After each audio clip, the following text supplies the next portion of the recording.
तो अगर हम बात करें तो अभी तक हम पीरियोडिक टेबल चैप्टर के अंदर चैप्टर को खत्म कर चुके हैं।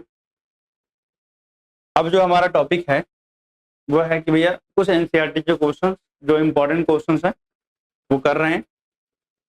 तो एक एक करके क्वेश्चन स्टार्ट करते हैं। सबसे पहला क्वेश्चन जो है, what would be the IUPAC name and the symbol of the element with atomic number 11120 120। तो हमें पता है 120 है, तो भैया 1 के लिए क्या लगाते हैं, अन लगाते हैं। 2 के लिए क्या लगाते हैं, बाई लगाते हैं। 0 के लिए लगाते हैं नील लगाते हैं। और फिर आपको पता है लास्ट में क्या जोड़ देना होता है, ईएम शब्द जोड़ देना होता है। तो इसका नाम क्या बन जाएगा, unbinilium, unbinilium. ठीक, अगर हम बात करें, ये तो हो गया नाम। अगर इसके सिंबल की बात करोगे तो सिंबल कहां से आता है, हर एक नाम के पहले लेटर को ले लेंगे। अन का क्या ले लेंगे, यू, कैपिटल यू आ गया। बाई का क्या आ जाएगा, बी, और नील का क्या आ जाएगा, एन आ जाएगा। तो U B N will be the symbol of the 120 atomic number के साथ। इसके बाद अगर आगे बात करें तो अगला आता है, the element with Z is equal to 117 and 120 not yet discovered which family group would belong, मतलब किस फैमिली या ग्रुप से बिलोंग करेगा। तो भैया इलेक्ट्रॉनिक कॉन्फ़िगरेशन करते हैं। तो अगर हम बात करें जेड इज इक्वल टू कितना है, 117। अच्छा, क्वेश्चन नंबर आपको यहाँ बगल में लिखा हुआ है एनसीईआरटी का, तो लिखने की जरूरत नहीं पड़ेगी।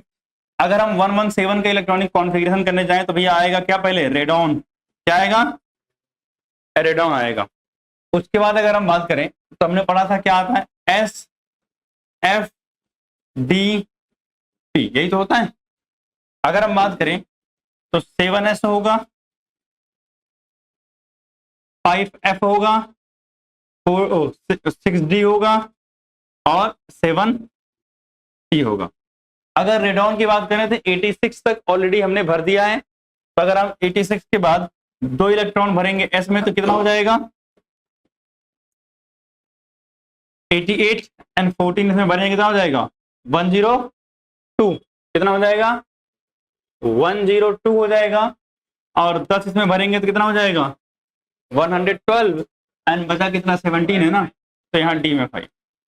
तभी आपसे पूछ रहा है कौन सी फैमिली कहाँ से आएगा, ग्रुप से और वगैरह। तो अगर हम पहले बात करें पीरियड की तो सभी बता देते हैं हम। तो भैया पीरियड कौन सा होता है, मैक्सिमम वैल्यू ऑफ एन, यानी 7th पीरियड है। सही बात है। और आपसे पूछ रहा है ग्रुप। अच्छा, पहले ग्रुप के वाला ब्लॉक बताते हैं, क्या बताते हैं, ब्लॉक। तो हमसे पूछ रहा है क्या भाई साहब, ये ब्लॉक, लास्ट इलेक्ट्रॉन कहाँ गया है, पी में। तो भैया ये कौन सा ब्लॉक है, पी ब्लॉक का एलिमेंट है। उसके बाद अगर हम बात करें तो हमसे पूछ रहा है भैया ग्रुप। तो ग्रुप पी ब्लॉक का कैसे पता करते हैं, 10 प्लस वैलेंस इलेक्ट्रॉन, 5 और 2 7 है वैलेंस इलेक्ट्रॉन। भैया देखो वैलेंस सेल कौन सी है, 7 वाली ना। तो वैलेंस इलेक्ट्रॉन 7 कितना हो जाएगा, ग्रुप नंबर 17 हो जाएगा। उसके आते हैं कहां पर, फैमिली। क्या भैया फैमिली बता दो। तो बताओ ग्रुप नंबर 17 में कौन आते हैं, हैलोजन। तो इनकी फैमिली कौन सी है, हैलोजन फैमिली, हैलोजन फैमिली। इसका आते हैं कहां पर, जेड इज इक्वल टू कितना है, 120। तो सीधी सी बात है सर, यहां रेडॉन आ जाएगा। इसके बाद 4s2, 4s2 करो, 7s2, 5f14, 6d10। तो 12 हो गए यहां तक, हाँ 12 हो गए ना, हाँ 12 हो गए। उसके बाद क्या नाम है इसका, 7p6, अभी भी नहीं होगा, 8 बज जाए, 2 बज जाएंगे। तो 8s2 आ जाएगा, क्या जाएगा, 8s2 आ जाएगा। अब सुनना, अगर हमसे पूछे पीरियड तो भैया 8th पीरियड होगा, जो कि हमारे पास वैसे है नहीं, बट ये एलिमेंट कहाँ आएगा, 8th पीरियड में आएगा, क्योंकि हमारे पीरियोडिक टेबल की टोटल कैपेसिटी कितनी है, 118 एलिमेंट्स की है। तो ये कहाँ आएगा, अगर हम बात करें पीरियड, तो पीरियड तो कैसा होगा, 8th। ब्लॉक कौन सा होगा, एस ब्लॉक होगा। और ग्रुप कौन सा होगा, एच के अंदर कितने इलेक्ट्रॉन आए? 2, तो यानी ग्रुप नंबर कितना हो जाएगा? 2 हो जाएगा। और अगर हम पूछे फैमिली, तो ये आना चाहिए किस पे? अल्कलाइन अर्थ मेटल के अंदर। कहाँ आना चाहिए? अल्कलाइन अर्थ मेटल यानी ग्रुप नंबर 2। क्लियर बात? चलते हैं आगे। अगर हम बात करें अगले क्वेश्चन की, तो कह रहा है consider the following species. Consider कर लिया भाई। अगर हम इनको कंसीडर करें तो आपको कुछ दिख रहा है इनमें? आइसो इलेक्ट्रॉनिक है सब। क्या है सब? Iso electronic. कह रहा what is common in them, तो क्या बोलोगे? आइसो इलेक्ट्रॉनिक, यानी all have same number of electrons. Iso electronic, सही बात है। और आपसे क्या पूछा है? Arrange them in order of increasing ionic radius. अगर आयनिक रेडियस के इंक्रीजिंग ऑर्डर में अरेंज कर दो, तो भैया क्या ही दिक्कत है, अरेंज कर देंगे। पहले किसको लिखते हैं? जब से ज्यादा नेगेटिव, तो नेगेटिव ज्यादा किस पे है? N3 minus. उससे कम नेगेटिव कौन है? O2 minus. उससे कम नो नेगेटिव F माइनस। फिर न्यूट्रल वाले हैं कोई? नहीं है। तो भैया प्लस वाले का क्या लिखेंगे? पहले Na प्लस, फिर Mg2 प्लस, और सबसे लास्ट में आएगा Al3 plus. This is the correct order of atomic radius of isoelectronic species. Clear बात? चलते हैं अगले। कहता है कि explain why cation are smaller than anions and larger in radii than their parent atom. कह रहा है कि जो कटायन है वो अनायन से स्मॉलर होते हैं। कटायन जो है अनायन से क्या होते हैं? स्मॉलर होते हैं। बात ठीक है। And anion are larger in radii with their parent. ठीक है। अनायन जो होते हैं, मतलब ओवरऑल ऐसे कह रहा है कि भैया सबसे छोटा कौन? कटायन। फिर कौन? न्यूट्रल वाला, वही न्यूट्रल वाला यानी पेरेंट एटम, और उसके कौन आता है? अनायन। तो कह रहा ऐसा ही क्यों हो रहा है? ठीक है ना। वैसे तो एक्सप्लेन किया हुआ है। सबसे पहली बात, क्योंकि जब आप कटायन की फॉर्मेशन करते हो तो इलेक्ट्रॉन लगातार क्या हो रहा होता है? लूज। इलेक्ट्रॉन लूज होने से जेड इफेक्टिव क्या होता है? बढ़ता है, यानी पॉजिटिव चार्ज आता है, और जेड इफेक्टिव क्या होता है? बढ़ता है। और जब जेड इफेक्टिव बढ़ेगा तो साइज क्या हो जाएगा? छोटा हो जाएगा। वेयर अगर आप अनायन केस में जाते हो तो इलेक्ट्रॉन गेन करता है, वो इलेक्ट्रॉन बढ़ेंगे तो इंटर इलेक्ट्रॉनिक रिपल्सन बढ़ेगा, न्यूक्लियस का फोर्स ऑफ अट्रैक्शन वीक होगा, और इस तरीके से साइज क्या हो जाएगा? बढ़ जाएगा अनायन का। क्लियर बात? तो अगर मैं एक बार बात करूं इसकी थ्योरी की, तो देखना इसको, देखना ये एक्सप्लेनेशन हमने कॉपी पेस्ट कर दिया है। तो अगर हम बात करें तो cationic radius is always smaller than the atomic radius because after losing electron number of electron reduces but the number of proton remains same। बात तो सही है। Correct. due to this z effective increases, hence electron are pulled toward the nucleus and the atomic radius decreases। बस यहीं तक लिखोगे चल जाएगा। इसके बाद वाली चीजें आप थोड़ी सी स्किप मार सकते हो। क्या मार सकते हो? ठीक है ना, थोड़ा छोटा हो जाएगा। क्लियर? अब अगर हम बात करें अनायनिक रेडियस बड़ी क्यों होती है पेरेंट एटम से, तो कह रहा है anionic radius is always greater than the atomic radius because in an anion electron are more than proton, यानी इलेक्ट्रॉन का नंबर प्रोटॉन से ज्यादा होगा। Inter electronic repulsion increases, inter electronic repulsion बढ़ जाता है, which also increases the screening effect, और screening effect भी बढ़ जाएगा। सो इफेक्टिव न्यूक्लियर चार्ज क्या हो जाएगा? कम हो जाएगा। So distance between the electron and the nucleus increases and the size of anion also increases। Clear बात? ये सारी बातें मैंने पहले भी एक्सप्लेन की हुई हैं। क्लियर बात? अगर हम आगे चलें तो अच्छा यहीं तक से 4 क्वेश्चन लिया था, तो पहले ये चारों नोट डाउन करो, उसका फिर चलते हैं 5वां 6वां 7वां आगे क्वेश्चन पर। इसके आंसर नोट डाउन करो। ठीक है, क्वेश्चन नंबर नहीं लिखना है, सिर्फ एनसीईआरटी का मेंशन कर लेना है। ठीक है।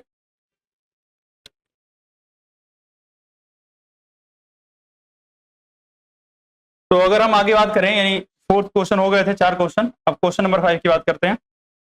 क्वेश्चन नंबर 5 की अगर बात करें बच्चे, तो कह रहा है energy of an electron in the ground state of the hydrogen atom is -2.18 into 10⁻18 joule. Calculate the ionisation enthalpy of atomic hydrogen in term of joule per mole. ध्यान से आयोनाइजेशन एनर्जी निकालनी है, तो पहले ये समझो कि आयोनाइजेशन होता क्या है। ये हुआ। और अगर हम बात करें तो ये हमारे पास कई सारी शेल्स हैं, किसी भी एटम के अंदर हो सकती है ना। अगर मान लिया किसी एटम के अंदर ये मौजूद इलेक्ट्रॉन को इस एटम से ही बाहर निकाल दें और कहाँ भेज दें, इन्फिनिटी, तो इसके लिए जितनी एनर्जी लगती है उसे क्या बोलते हैं, आयोनाइजेशन एनर्जी बोलते हैं। यानी the amount of energy required to remove an electron from isolated gaseous atom, यानी इसमें से इलेक्ट्रॉन को बाहर निकालना। अगर एटम कहाँ चला जाता है, इन्फिनिटी पे चला जाता है, तो इसको बोलते हैं E2 यानी फाइनल एनर्जी, या आप बोल सकते हो EF भी बोल सकते हो, कोई दिक्कत नहीं। जहां एटम था उसके पास जो एनर्जी थी उसे क्या बोलते हैं, इनिशियल एनर्जी या E1 बोल देते हैं। और जब मुझे आयोनाइजेशन एनर्जी चाहिए होती है यानी डेल्टा E, या आप बोलो डेल्टा H भी लिखते हैं इसको, अगर मान लिया डेल्टा H यहाँ आई लगा दिया, आयोनाइजेशन एनर्जी चाहिए तो क्या करना पड़ता है, E final minus E initial, ये करना पड़ता है। तो यही करेंगे हम। लेकिन अब बात करें कि भैया फाइनल और इनिशियल की पता कर लेते हैं। फाइनल में कहा गया है, इन्फिनिटी पे। इन्फिनिटी पे एनर्जी कितनी होती है, 0। तो अगर हम बात करें एट इन्फिनिटी, एट इन्फिनिटी या आउटसाइड एटम बोलो, तो E2 जो होगी वो कितनी होगी, 0 होगी। या E फाइनल क्या होगी, E2 को आप क्या बोल सकते हो, E फाइनल भी बोल सकते हो, 0 होगी। और उसके बाद eight ground state, eight ground state, ground state का मतलब E1 क्या है, E1 या भैया जहां था इनिशियली, कितना दे रखा है, माइनस का 2.18 इंटू 10 की पावर माइनस 18 जूल। अब अगर मैं आयोनाइजेशन एनर्जी निकालूंगा यानी डेल्टा H आयोनाइजेशन, तो क्या हो जाएगा, E2 माइनस E1। E2 कितना है, 0, माइनस E1 कितना है, माइनस का 2.18 इंटू 10 की पावर 18, माइनस 18 ना जूल। उसके बाद अगर हम बात करें तो सॉल्व करेंगे तो आंसर आ जाएगा 2.18 प्लस का इंटू 10 की पावर माइनस 18 जूल। अब सुनना, ये आई है एक एटम की आयोनाइजेशन एनर्जी, आपको कितने का चाहिए, पर मोल, मतलब एक मोल एटम का चाहिए। तो भैया अगर हम बात करें डेल्टा HI फॉर 1 मोल यानी एक मोल के लिए, तो कितना हो जाएगा, 2.18 इंटू 10 की पावर माइनस 18 जूल। अगर मैं इसमें मल्टीप्लाई कर दूं किससे, एक मोल से, तो आंसर मिल जाएगा।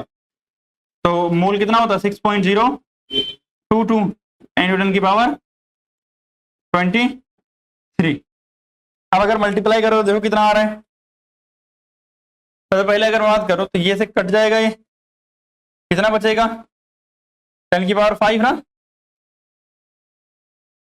इसको मल्टीप्लाई करो, अगर मैं उसको अप्रोक्सीमेट 6 मान लूं तो कितना हो जाएगा, 6 8 जा, मतलब 6 8 जा कितना हो जाएगा, 48 का 8, उसका 6 1 जा 6 एंड 4 कितना 10 का 0 एंड 6 2 जा 12 और एक 11। सही बात है, यही तो मल्टीप्लाई करके आएगा। यानी 6 8 जा 48 का 8, 4 कैरी गया, 6 1 जा 6 और 4 कितना हो जाएगा कैरी 10 और 6 2 जा 12, अच्छा और सॉरी 13। अगर हम बात करें डेसिमल लगेगा 2 पॉइंट पर, कितना हो जाएगा 13.08 इंटू 10 की पावर 5 जूल पर मोल। क्लियर बात, आगे चलते हैं। अगर हम बात करें, अगला कह रहा है arrange the following, arrange the second period element the actual ionization enthalpy are in order. ये ऑर्डर दे रखा है। Explain why beryllium has higher ionization enthalpy than boron.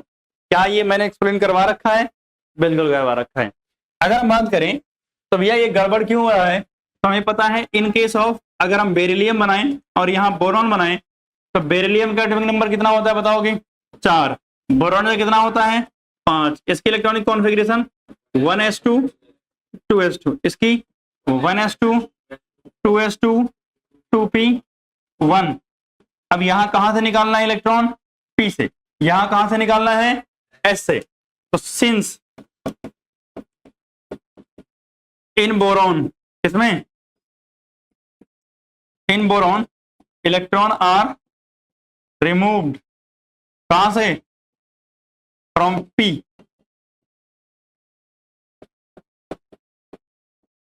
From p subset, hence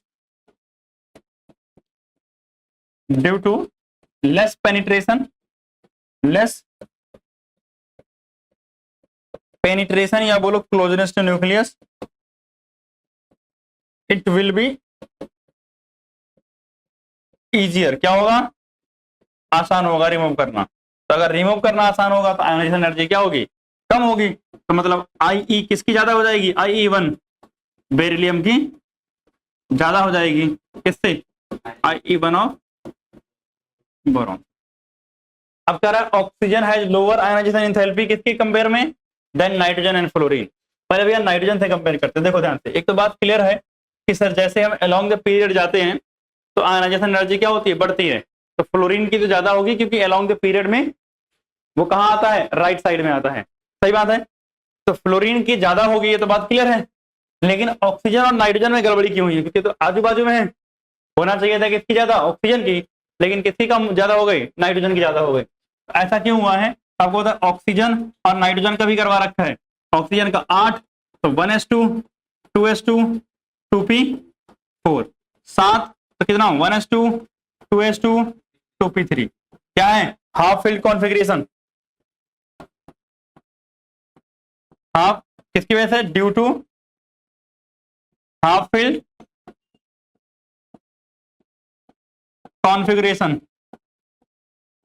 तो यह हाफ फील्ड कॉन्फ़िगरेशन है किसकी? Of nitrogen. तो क्या होगा? आयनाइजेशन एनर्जी 1 किसकी? नाइट्रोजन की ज्यादा होगी। आयनाइजेशन एनर्जी 1 किससे? ऑक्सीजन से। अब रही बात ऑक्सीजन की कम क्यों है फ्लोरीन से? तो ऑक्सीजन की आयनाइजेशन एनर्जी क्या है? यानी Ie1 ऑफ ऑक्सीजन कम है किससे? Ie1 ऑफ फ्लोरीन से। आपसे रीजन पूछे तो अलोंग द पीरियड क्या होता है? Ie बढ़ता है। क्यों भाई साहब? ड्यू टू किसकी वजह से? जेड इफेक्टिव बढ़ने की वजह से और साइज घटने की वजह से। क्लियर बात? तो ये हो गया आपका क्वेश्चन नंबर 6। आ जाते हैं क्वेश्चन नंबर 7 पे। कह रहा है which of the following pair of the element would have more negative electron gain enthalpy. अब बताओ क्या ये भी मैंने कंपेयर करवा रखा है? यार बिल्कुल करवा रखा है। अब आप बताओ मुझे जल्दी से, यहां कंपेयर किसको करना है? ऑक्सीजन और फ्लोरीन को करना है। किसको करना है? ऑक्सीजन और फ्लोरीन को। और आपको पता है जब आप अलोंग द पीरियड मूव करते हो तो क्या होता है? इलेक्ट्रॉन गेन एंथैल्पी बढ़ती है। तो ऑक्सीजन से क्या होगी? फ्लोरीन की ज्यादा होगी। तो क्लियर है, ठीक है ना? तो मतलब अगर हम बात करें इलेक्ट्रॉन गेन एंथैल्पी किसकी? फ्लोरीन की ज्यादा होगी। किससे? Electron gain enthalpy of oxygen. क्यों भैया? Along period electron gain enthalpy क्या होती है? इंक्रीज करती है। एज साइज क्या करता है? डिक्रीज करता है। और जेड इफेक्टिव क्या करता है? इंक्रीज करता है। क्लियर? कहते हैं फ्लोरीन क्लोरीन, इसमें कंपैरिजन में याद है फ्लोरीन की कम होती है और क्लोरीन की ज्यादा। क्यों भाई साहब? Due to small size of fluorine, due to small size of fluorine. इसमें क्या होता है? Inter electronic repulsion, inter electronic repulsion is high. इसी वजह से क्या होगा? फ्लोरीन का कम हो जाएगा और क्लोरीन का क्या हो जाएगा? ज्यादा। ये सब क्वेश्चंस करे हुए हैं मतलब थ्योरी के अंदर। What do you expect the second electron gain enthalpy of O as a positive? देखो ध्यान से, कह रहा O को हमने एक इलेक्ट्रॉन दिया और इसने क्या बनाया? O minus. ऑब्वियसली ये गैसियस होगा, ध्यान रखना। फिर हमने O माइनस को एक इलेक्ट्रॉन और दिया तो ये बनाएगा O2 माइनस। क्या मैंने ये करवाया था? कितनी होती है इलेक्ट्रॉन गेन एंथैल्पी पहले की? करवाया है। जहां पर इलेक्ट्रॉन गेन एंथैल्पी है पेज पलटते रहोगे नहीं मिलेगा। मिल गया? बताना कितनी होती है? क्या?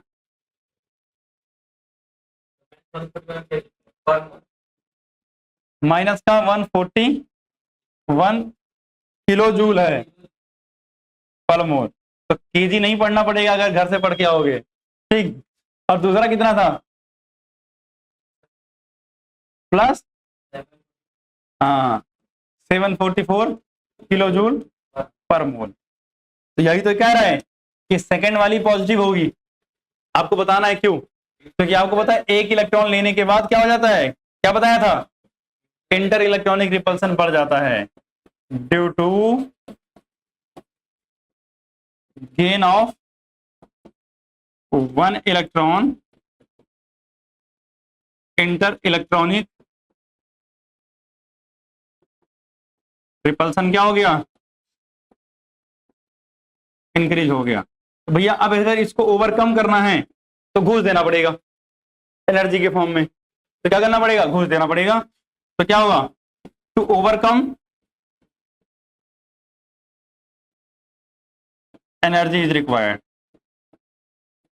Energy is required. क्लियर बात? चले अगला वाला एक और देखते हैं। What is the basic difference between electron gain enthalpy and electronegativity. देखो भाई साहब, बड़ी सिंपल सी बात है, इलेक्ट्रॉन गेन एंथैल्पी की डेफिनेशन लिखवाई है, वही उठा के लिख दोगे, और इलेक्ट्रोनेगेटिविटी की भी लिखवाई है। अगर बात करो इलेक्ट्रॉन गेन एंथैल्पी में, तो आइसोलेटेड गैसियस एटम को एक इलेक्ट्रॉन देने में जितना एनर्जी लगती है या जितना एनर्जी रिलीज होती है उसी को क्या बोलते हैं, जो एनर्जी चेंज आता है उसे क्या बोलते हैं, इलेक्ट्रॉन गेन एंथैल्पी बोलते हैं।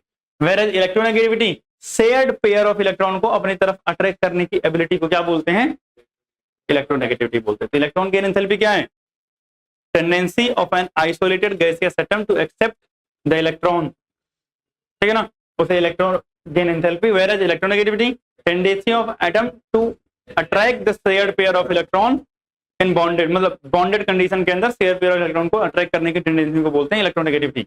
ये ऑलरेडी थ्योरी में है, ऑलरेडी इन थ्योरी, डेफिनेशन लिख दोगे।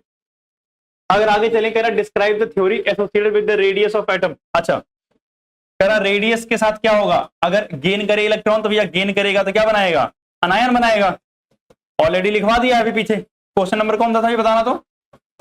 और अगर लूज करे तो क्या, कटायन बनाएगा। अभी कटायन अनायन वाली रेडियस का एक्सप्लेनेशन कहाँ दिया, क्वेश्चन नंबर एनसीईआरटी का कौन सा था, हाँ एनसीईआरटी 3.13 क्वेश्चंस अभी मैंने पीछे करवाया है, उसी का आंसर यहां लग जाएगा। और कुछ है क्या इसके बाद, तो इतना नोट करो पहले, फिर आगे चलते हैं।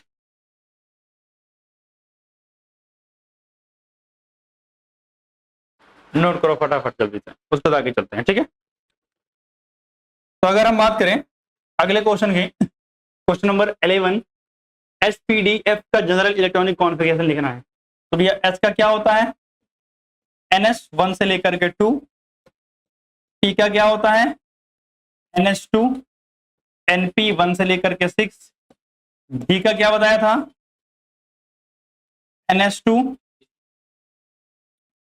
डी है ना, N-1 डी, अच्छा NH2 कह रहा हूं, इसमें तो कितना आएगा 0 से लेकर के 2 तक, और N-1 डी 1 से लेके कहां तक 10 तक। और अगर हम F की बात करें तो क्या आएगा NH2 आएगा, N-2F 1 से लेकर के 14, और N-1 डी 0 से लेकर के 1, ठीक। तो ये आ जाएगा कहां पर F के लिए, बस यही था इलेक्ट्रॉनिक कॉन्फ़िगरेशन जनरल वाला। आ जाते हैं यहाँ, तरफ पोजीशन बताना है। अगर N3 है तो भैया फर्स्ट के लिए, अगर N3 है तो पीरियड कौन सा होगा भाई, पीरियड कौन सा होगा 3 ना, ठीक। इसका क्या रहा है 2 है इसमें और 4 है इसमें, तो भैया 4 और 2 6 वैलेंस इलेक्ट्रॉन है, और ये एलिमेंट कौन से ब्लॉक का है, पी ब्लॉक का है, और वैलेंस इलेक्ट्रॉन 6 हैं, तो ग्रुप कौन सा निकलेगा भैया, 10 में 6 प्लस कर दोगे यानी 10 + 6 इज इक्वल टू कितना, ग्रुप नंबर 16। आते हैं सेकंड वाले में। सेकंड वाला क्या कह रहा है, कह रहा भैया हमारे पास n = 4 है। तो भैया ठीक है, हम बता देंगे तुमको पीरियड। तो पीरियड नंबर कौन सा है, 4 है तुम्हारा। उसका देखो n-1d, मतलब ये डी ब्लॉक का एलिमेंट है। तो अगर ये डी ब्लॉक का एलिमेंट है तो भैया डी का कैसे निकालते हैं, टोटल वैलेंस इलेक्ट्रॉन। तो भैया यहाँ 2 इलेक्ट्रॉन, यहाँ 2 इलेक्ट्रॉन, तो ग्रुप नंबर कौन सा हो जाएगा, सीधा 4। और अगर हम बात करें तो बताना चाहो तो ब्लॉक क्या है, डी है। इसका क्या है भाई साहब, थर्ड क्वेश्चन क्या कह रहा है, एफ ब्लॉक का एलिमेंट होगा पहली बात तो। और n = 6 है तो पीरियड कौन सा होगा, 6। वाह वाह शाबाश। और एफ ब्लॉक का एलिमेंट है, और एफ ब्लॉक का ग्रुप तो सोचना ही नहीं होता है, ग्रुप नंबर 3। क्लियर, चलते हैं। अगर हम बात करें इस वाले क्वेश्चन की, अच्छा क्वेश्चन है ये, ध्यान से समझना। यहां पर आपकी इलेक्ट्रॉन गेन, एंथैल्पी वगैरह की सारी ज्ञान और सारे नॉलेज याद इस्तेमाल हो जाएंगे। कह रहा है कुछ एलिमेंट्स है जिनकी आयोनाइजेशन एनर्जी 1 और 2 दे रखा है, और ये इलेक्ट्रॉन गेन एंथैल्पी है, तो 2 चीज दे रखे हैं। क्या था, लीस्ट रिएक्टिव एलिमेंट, सबसे कम रिएक्टिव कौन होगा। देखो अगर रिएक्शन नहीं करवानी है तो ना तो वो इलेक्ट्रॉन गेन करेगा ना तो इलेक्ट्रॉन लूज करेगा, सही बात है। यानी इलेक्ट्रॉन गेन करके खुश नहीं होगा, इलेक्ट्रॉन लूज करके भी खुश नहीं होगा। तो अगर इलेक्ट्रॉन लूज करना है तो उसकी आयोनाइजेशन एनर्जी क्या होनी चाहिए, कम। और अगर कोई इलेक्ट्रॉन लूज करना नहीं चाहता है तो आयोनाइजेशन एनर्जी क्या होनी चाहिए, बहुत हाई होनी चाहिए। तो अब आप ढूंढो सबसे ज्यादा आयोनाइजेशन एनर्जी इनमें किसकी है। तो मुझे तो दिख रही है 2372, यही है ना। और मैंने बोला कि इलेक्ट्रॉन गेन एंथैल्पी क्या होनी चाहिए, मतलब इलेक्ट्रॉन गेन नहीं करना चाहता। अगर नहीं करना चाहता जबरदस्ती कराना पड़ेगा ना, और जबरदस्ती कराने के लिए इलेक्ट्रॉन गेन एंथैल्पी क्या होगी, पॉजिटिव होगी, क्योंकि हमें एनर्जी देनी पड़ेगी, वो रिलीज नहीं करेगा। तो पॉजिटिव इसी की है, दिख रहा है। तो मतलब इलेक्ट्रॉन गेन एंथैल्पी पॉजिटिव और आयोनाइजेशन एनर्जी हाई, इसका मतलब ना तो ये इलेक्ट्रॉन लूज करना चाहता है ना गेन करना चाहता है, मतलब क्या है, लीस्ट रिएक्टिव है। क्या है, लीस्ट रिएक्टिव है। कौन सा भाई साहब, 5th, 5वें नंबर का। रीजन क्या दोगे, high ionization energy and high, या बोलो जो है positive electron gain enthalpy. Clear बात, रीजन है ये। अगला, द मोस्ट रिएक्टिव मेटल, पहली बात तो मेटल होना चाहिए वो। तो मेटल की आयोनाइजेशन एनर्जी कम होती है ज्यादा, मेटल की आयोनाइजेशन एनर्जी क्या होती है, कम। आसानी से इलेक्ट्रॉन लूज करते हैं तो कहते हैं ले लो मेरा इलेक्ट्रॉन, ले जाओ, मुझे नहीं चाहिए। ठीक, तो ये सबसे कम आयोनाइजेशन एनर्जी कहाँ है, ये देखो 419, तो समझ गए ये तो मेटल होगा और सबसे ज्यादा रिएक्टिव होगा, सही बात है ना। तो भैया ये मेटल है सबसे ज्यादा रिएक्टिव, यानी ऑप्शन नंबर कौन सा हो गया, सेकेंड। क्यों होगा भाई, लो IE। क्लियर बात, आया था यहाँ पर। The most reactive non metal, मतलब नॉन मेटल होना चाहिए। नॉन मेटल का मतलब लूज नहीं करेगा, गेन करना पसंद करेगा। तो आयोनाइजेशन एनर्जी ज्यादा नेगेटिव होनी चाहिए, और सॉरी आयोनाइजेशन करो, इलेक्ट्रॉन गेन एंथैल्पी ज्यादा नेगेटिव होना चाहिए, और आयोनाइजेशन एनर्जी क्या होना चाहिए, हाई होना चाहिए। आप चुपचाप ढूंढो इसमें सबसे ज्यादा नेगेटिव किसकी है। एक तो ये है सबसे ज्यादा नेगेटिव 328, और अगर हम बात करें आयोनाइजेशन एनर्जी की ज्यादा किसकी है 160, ये तो हो जाएगा भैया लीस्ट रिएक्टिव में चला गया। उसके बाद यही है ज्यादा ना, तो भैया हाई आयोनाइजेशन एनर्जी और लो मतलब बहुत ज्यादा इलेक्ट्रॉन गेन एंथैल्पी नेगेटिव है। नेगेटिव मतलब इलेक्ट्रॉन गेन करना चाहता है, गेन कौन करता है, नॉन मेटल। तो भैया पूछ तो रहा था नॉन मेटल मोस्ट रिएक्टिव, तो क्या हो जाएगा, कौन सा है, थर्ड। रीजन क्या होगा, negative electron gain enthalpy and high ionization energy. Clear है क्या, चलो और देखते हैं। कह रहा था लीस्ट रिएक्टिव नॉन मेटल, भैया नॉन मेटल है और रिएक्टिव बहुत कम हो, तो मतलब इसकी इलेक्ट्रॉन गेन एंथैल्पी पॉजिटिव होना चाहिए। तो आंसर फिर से आ जाएगा क्या, फिफ्थ। तो रीजन आपको वही रहेगा। आते हैं metal which can form stable binary यानी MX2। आप मुझे एक बार बताओ, आप बचपन में बनाते थे ना, इधर M लिखा इधर X लिखा, इसके वैलेंस इलेक्ट्रॉन 2 इसके वैलेंस इलेक्ट्रॉन 1, क्रॉस मल्टीप्लाई किया तो क्या बनता था MX2। तो आपको कुछ समझ आया कि अगर मुझे MX2 बनाना है तो इस मेटल को 2 इलेक्ट्रॉन लूज करने पड़ेंगे, समझ रहे हो ना। मतलब इसकी फर्स्ट और सेकंड आयोनाइजेशन एनर्जी में गैप क्या होना चाहिए, कम होना चाहिए। तो गैप ढूंढते हैं फर्स्ट और सेकंड में। बहुत गैप है भाई, बहुत ज्यादा गैप है, बहुत ज्यादा गैप है। 16 32 यानी डबल का गैप है। इसमें 800 का गैप है, चलो ठीक है, इसको भी ध्यान रखते हैं। 800 का गैप, लगभग 800 है ना यहाँ। अच्छा फोर्थ में कितने, लगभग 700 का गैप है। अरे डबल ठीक है, लेकिन गैप कितने का है, 700 का। तो सबसे कम गैप कितना है, 700 का, यानी 6 में। यानी कौन ऐसा काम करेगा कि 2 इलेक्ट्रॉन लूज करके mx2 बनाए, ये करेगा। अब कह रहा है mx बनाना है, क्या बनाना है, mx, मतलब मेटल m कितने इलेक्ट्रॉन लूज करेगा, बस एक। तो मतलब उसकी सेकंड आयोनाइजेशन एनर्जी क्या होनी चाहिए, बहुत हाई होनी चाहिए। और second ionisation energy high, first कम, तो फर्स्ट कम सेकंड हाई, फर्स्ट कम सेकंड हाई, 7300 सबसे ज्यादा है। देख लो कहीं है इससे ज्यादा कुछ, तो भैया वो एक ही लूज करेगा, दूसरा तो लूज करना ही नहीं जानेगा। तो मतलब कौन सा हो गया, फर्स्ट। रीजन क्या दोगे, सेकंड, आई क्या है, वेरी हाई, और फर्स्ट वाला क्या है, लो। तो इस तरीके से ये 12 क्वेश्चन हो गए। इसके बाद जो क्वेश्चन बच रहे हैं वो आप एक बार अटेम्प्ट करना, और बाकी अगली क्लास में मैं डिस्कस करके खत्म करूंगा इसको, ठीक है ना। तो आज के लिए धन्यवाद, मिलते हैं अगली क्लास में।